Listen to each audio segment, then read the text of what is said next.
He everyone, welcome back to my channel. और आज मैं आप सबके साथ शेयर करने वाली हूँ एक marathon class in organic chemistry की। देखो, ये क्लास आपके लिए एमएससी के स्टूडेंट के लिए तो मोस्ट इम्पॉर्टेंट है, बट अगर आप बीएससी से बी फार्मा से रिलेट करते हो तो भी ये क्लास आपके लिए यूज़फुल है, क्योंकि एक तो मैं एक कंप्लीट क्लास में सभी टॉपिक तुम्हें समझाने वाली हूँ। ठीक है, आपको इम्पोर्टेंट भी पता चल जाएंगे कि कौन सा इम्पोर्टेंट है, कौन सा इम्पोर्टेंट नहीं है, प्लस कैसे तैयारी करनी है वो भी, और एक ओवरऑल रिव्यू पूरे सब्जेक्ट का, एक समरी पूरे सब्जेक्ट की मिल जाएगी, जो कि आपको अदर कहीं नहीं मिलेगी। और बहुत से बच्चे तो डाउट में ही रह जाते हैं क्या सिलेबस है, कैसे तैयार करना है, ये वो। तो टोटल डिस्कशन आपका इनऑर्गेनिक केमिस्ट्री का करेंगे, तो आपको इस कंप्लीट क्लास को देखना है। देखो, आपकी सबसे फर्स्ट जो यूनिट स्टार्ट होती है इसमें मेटल कॉम्प्लेक्स की होती है। इसमें आपका काफ़ी इंपॉर्टेंट क्वेश्चन होता है कार्बोनिल। ये आपका लॉन्ग में आता है बच्चे, बहुत इम्पोर्टेंट टॉपिक है। और इसमें आपको इसका इंट्रोडक्शन, क्लासिफिकेशन करना है। ठीक है, यस, कोई डाउट नहीं, कोई प्रॉब्लम नहीं करिएगा। देन इसके टाइप्स को हम डिस्कस करेंगे यहाँ पे। टाइप्स के बाद हम मैकेनिज्म को शेयर करेंगे, जो बहुत इंपॉर्टेंट है। इसमें ये मैंने हैंड रिटन नोट्स में भी क्लास शेयर कर रखी है। आपने अब तक क्लास नहीं देखी है तो वो क्लास आप देख लीजिएगा। ठीक है, तो ये इसकी प्रिपरेशन करेंगे। प्रिपरेशन के बाद आपको क्या करना है, इसकी फिजिकल प्रॉपर्टीज़ यानी कि फिजिकल और केमिकल प्रॉपर्टीज़ क्या क्या हैं वो डिस्कशन करना है। ठीक है, केमिकल प्रॉपर्टीज़ में sublimation reaction, action of NaOH, ये 2 पॉइंट्स करने हैं। दैन 5th पॉइंट करना है। अब नेक्स्ट क्वेश्चन आ जाता है बॉन्डिंग इन कार्बोनिल।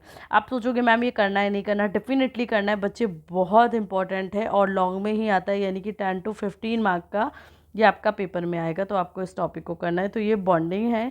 इस टॉपिक के जो बॉन्डिंग है इसे मैंने समझा रखा है, आपने अब तक नहीं देखा तो देख लीजिएगा। अब यहाँ पे काफ़ी इंपॉर्टेंट टॉपिक आ जाता है, वो आ जाता है इफेक्टिव एटॉमिक नंबर रूल। ठीक है, या जिसे हम 18 इलेक्ट्रॉन सिलेक्शन रूल भी कहते हैं, या 18 इलेक्ट्रॉन रूल भी कहते हैं। बहुत इंपॉर्टेंट है, शॉर्ट या वेरी शॉर्ट में ये आपको देखने के लिए मिलता है। तो इस टॉपिक को बहुत अच्छे से कर लेना। कुछ भी नहीं है, सिर्फ आपकी जो मेटल के नंबर है एंड जो आउटर सेल्स होती हैं उसमें जो नंबर है वो 18 के इक्वल होना चाहिए। ये इसमें एग्जाम्पल है। फॉर एग्जाम्पल देखिए, मैं समझाती हूँ। निकिल है, ठीक है, आपको पता है atom of number of atom कितना है, 828 है। ठीक है, number of electron donate by CO कितना है, 4 है। तो 2 है। अब 4 में 2 की मल्टीप्लाई करेंगे क्योंकि CO 4 है तो 8 आ गया। ठीक है, अब 28 + 8 करेंगे 36 आ गया। ठीक है, और 36 किसका नंबर है, KR का। बस यही आपका 18 इलेक्ट्रॉन रूल है, इसमें एक्स्ट्रा कुछ नहीं करना। ठीक है, देन हम ये क्वेश्चन भी आता है discuss infrared absorption spectra for carbonyl. तो ये आप क्वेश्चन सिर्फ एक रिव्यू के लिए पढ़ सकते हो, बहुत ज़्यादा लॉन्ग में आपको इसमें नहीं जाना। अब यहाँ से इंपॉर्टेंट काफ़ी आ जाता है structure of NiCO4, structure of FeCO4 और CrCO6। ठीक है, सभी के स्ट्रक्चर करना कुछ नहीं है, इनके एटॉमिक नंबर देख के इनके नॉर्मल स्टेट, एक्साइटेड स्टेट के थ्रू बॉन्डिंग किया, बॉन्डिंग क्या है, हाइब्रिडाइजेशन क्या है, वो हमें यहाँ पे डिस्कस करना है। ठीक है, अब आ जाता है नेक्स्ट क्वेश्चन नाइट्रोसिल। ठीक है, सेम नाइट्रोसिल के वो जो इंट्रो है वो करना है, क्लासिफिकेशन करना है, प्रिपरेशन करनी है, देन प्रॉपर्टीज़ करनी है। ठीक है, एंड बॉन्डिंग इन नाइट्रोसिल भी करना है। ये टॉपिक मैंने लॉन्ग में समझा रखे हैं हैंड रिटन नोट्स के साथ, नहीं देखे तो देख लीजिएगा। आपको किसी भी सब्जेक्ट के हैंड रिटन नोट्स चाहिए तो भी आप बता सकते हो। देखिए ये आ गया bonding in nitrosyl. In copy मैंने लिख रखा है क्योंकि मैंने बुक से आपको समझ ही नहीं आएगा, तो कॉपी से ये समझ आएगा क्योंकि वहाँ हैंड रिटन नोट्स है। ठीक है, और आपको भी पता है handwritten means handwritten होता है, इजी लैंग्वेज होती है, अपने अकॉर्डिंग हम नोट्स बनाते हैं तो वहाँ वो लिखा हुआ आपको मिल जाएगा। ठीक है, नेक्स्ट क्वेश्चन यहाँ से बनते हैं dinitrogen and dioxygen complex. देखो, मैंने आपको पहले भी बताया हुआ है कि कौन सा टॉपिक इंपॉर्टेंट है और कैसे इंपॉर्टेंट है। मैं हर एक सब्जेक्ट के शेयर करती हूँ टॉप 10 टॉप 15, तो उनमें मैंने ये सभी टॉपिक भी डिस्कस किए। प्लस टर्सरी फॉस्फिनाज लिगेंड, ये भी एक टॉपिक है जो आपको करना है। ये सभी आपके शॉर्ट में आते हैं। ठीक है, मैं कलर पेन चेंज कर देती हूँ, अच्छा नहीं लग रहा है। या शॉर्ट में आते, कभी कभी वेरी शॉर्ट में भी सिर्फ एक इंट्रो के लिए पूछ लिए जाते हैं। तो बहुत अच्छा क्वेश्चन है, करना है आपको इस टॉपिक को। ओके, नाइट्रोजन के बाद डाइऑक्सीजन लिगेंड, ये टॉपिक करना है। इसमें आपका सुपर एक्सो ग्रुप आ जाता है, ये बहुत अच्छा टॉपिक है, देख लीजिएगा। इसके स्क्रीनशॉट लेके भी टॉपिक को तैयार ज़रूर कर लेना। अब आ जाता है नेक्स्ट यूनिट का इंपॉर्टेंट, जो कि है मेटल क्लस्टर। मेटल क्लस्टर से आपके बोरेंस का क्वेश्चन आता है बहुत ज़्यादा अच्छा। Same preparation, properties and structure आपको करनी है, ठीक है। स्ट्रक्चर को आप बॉन्डिंग भी बोल सकते हो, स्ट्रक्चर एंड बॉन्डिंग आपकी सेम चीज़ है। लॉन्ग में आएगा बच्चे, और बहुत इंपॉर्टेंट है, वेरी इंपॉर्टेंट लगा लो, बिल्कुल स्किप नहीं करना। 10 से 15 नंबर अकेला टॉपिक दे के जाएगा बोरेंस का, ओके। अब आप सोचोगे मैम आप समझाइए, तो अच्छा टॉपिक है, इंपॉर्टेंट है, क्या क्या करना है वो बता दिया। बाकी इस टॉपिक को मैंने हैंड रिटन नोट से समझा रखा है। आप लिखो boranes by my channel name, जो मेरे यूट्यूब का चैनल नेम है वो लिखो। ऐसे आपको कोई भी टॉपिक मिल जाएगा, तो ऐसे आप किसी भी टॉपिक को सर्च कर सकते हो, ठीक है। ये इसकी प्रिपरेशन है स्टोक्स मेथड के थ्रू, वुड्स मेथड के थ्रू, डायबोनिन के थ्रू कैसे हम बना सकते हैं, ठीक है। आफ्टर दैट ये प्रॉपर्टीज़ हैं, फिजिकल प्रॉपर्टीज, स्टेबिलिटी, डिकम्पोजिशन, मतलब क्या क्या प्रॉपर्टीज़ आप बोरेंस में देख सकते हो, ये वो डिटेल्स हैं यहाँ पे। अब स्ट्रक्चर आ जाती है कि टेट्राबोरेन की क्या है। कभी कभी ना वेरी शॉर्ट में भी पूछ लिया जाता है, डिफाइन स्ट्रक्चर ऑफ टेट्राबोरेन, ठीक है। यस, तो इस टाइप से। अब नेक्स्ट जो काफ़ी इंपॉर्टेंट टॉपिक्स आ जाते हैं वो है कार्बोरेंस क्या है, ओपन चेन और निडो कार्बोरेंस और क्लोज केज।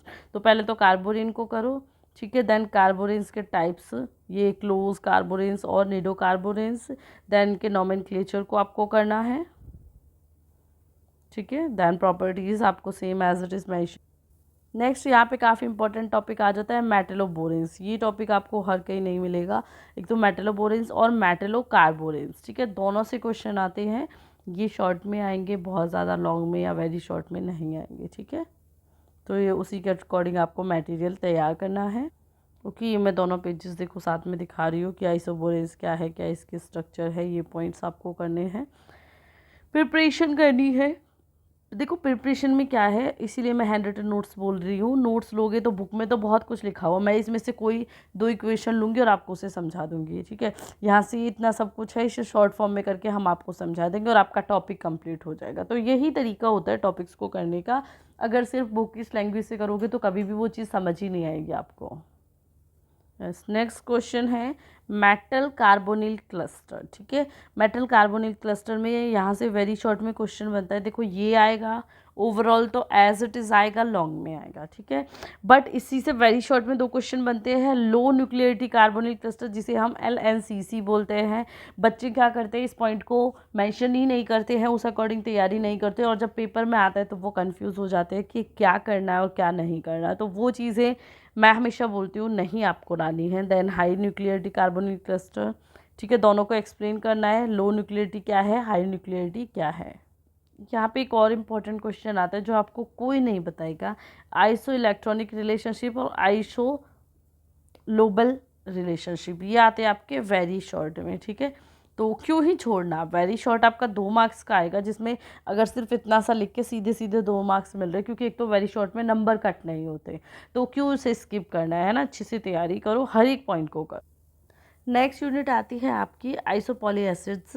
कुछ यूनिवर्सिटीज़ में ये यूनिट है, कुछ में नहीं है। जिनकी है उन्हें मैं समझा देती हूँ, जिनकी नहीं है ये तो बच्चा आपका सिलेबस कंप्लीट हो जाता है। न्यूक्लियर फिजन है, उसमें सिर्फ आपको फ्यूज़न फिजन करना है, वो मैं कंप्लीट करा चुकी हूँ। अलग से न्यूक्लियर फिजन की एक यूनिट मैंने इस क्लास शेयर कर रखी है यूनिट की, तो अगर आपने वो क्लासेस नहीं देखी है तो देखिए, या आप कॉमेंट भी कर देना तो आपको रिप्लाई मिल जाएगा, ठीक है। तो इस टॉपिक को आपको शॉर्ट नोट में करना है, इसे एक्सप्लेन करना है,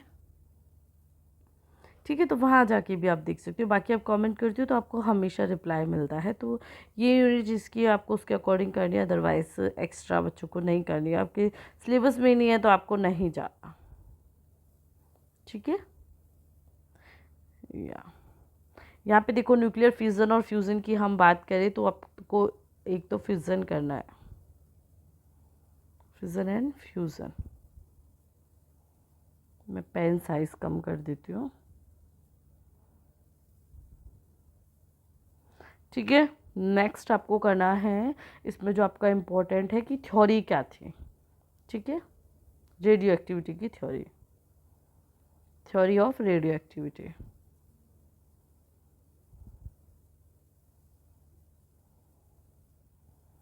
ठीक है। यहाँ पे एक और है हाफ लाइफ पीरियड, है ना।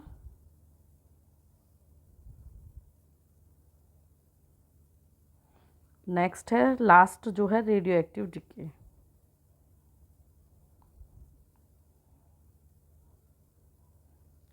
तो ये कंप्लीट सिलेबस यहाँ पे एंड हो जाता है, मोस्ट इम्पॉर्टेंट भी श्योर हो जाते हैं। कोई भी डाउट है तो आप कमेंट कर दीजिएगा, आपको रिप्लाई हमेशा मेरी तरफ से मिलेगा।